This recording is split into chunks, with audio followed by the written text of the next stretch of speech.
রহমতুল্লাহ, সবাই কেমন আছেন? আশা করি ভালো আছেন। এমন একটা জ্বালা দেখেন, আমি আমার সাইকেল নিয়ে আসছিলাম, রেক কোনো জায়গায় ঢুকতে পারি না। এই যে দেখতে আছেন, এখানে হইতে আছে এশিয়া কাপ, আজকে উদ্বোধনীয় ম্যাচ। এখানে তো ঢুকা যাচ্ছে না, টিকিটটা অনলাইনে, কিন্তু রেক হাতে কোনো টিকিট দিচ্ছে না।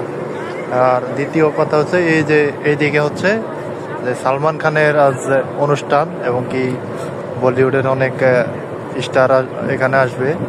তো ওই হিসাবে দোনো সাইডটি ব্লক হয়ে গেছে অলরেডি, আমরা কোনো দিকে যাইতে পারতেছি না। কিন্তু আমার ওই জায়গায় আমার সাইকেল পরে দাঁড় করিয়ে তারপরে ভিতরে আসছে, কিন্তু এখানে এসেও কোনো লাভ হয় নাই, টিকিটে নিতে পারে নাই। এখানেও টিকিট নিতে পারি নাই, ওখানেও আজ টিকিট নিতে পারবো কিনা সেটা জানা নাই। দেখেন ওই সাইডে অনেক মানুষ বাইরে, কিন্তু এখান থেকে পুরা খালি। কেন? এটা সিকিউরিটির জন্য এরকম করছে, সব খালি রেখে দিছে তারা।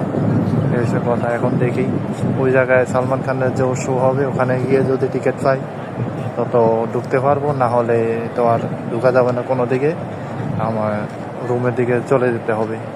কাতারে বহুত সিকিউরিটি, অনেক সিকিউরিটি মেনটেন করে তারা, হচ্ছে সবচেয়ে বড় কথা। কিন্তু দেখেন ভিতরে কোনো মানুষ অত নাই, জাস্ট অল্প কিছু মানুষ আছে, কিন্তু অত বেশি মানুষ নাই। দেখেন কিন্তু বাইরের দিকে দেখেন, ওইদিকে মানুষ আর মানুষ।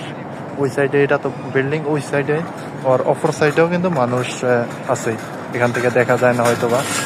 সে কথা, এখানেও কিছু মানুষ আসছে টিকিট নেওয়ার জন্য, এশিয়া কাপ উদ্বোধনীয় ম্যাচ দেখার জন্য, কিন্তু ঠিক এখানেও মানুষজন ঢুকতে পারতেছে না কোনোভাবেই।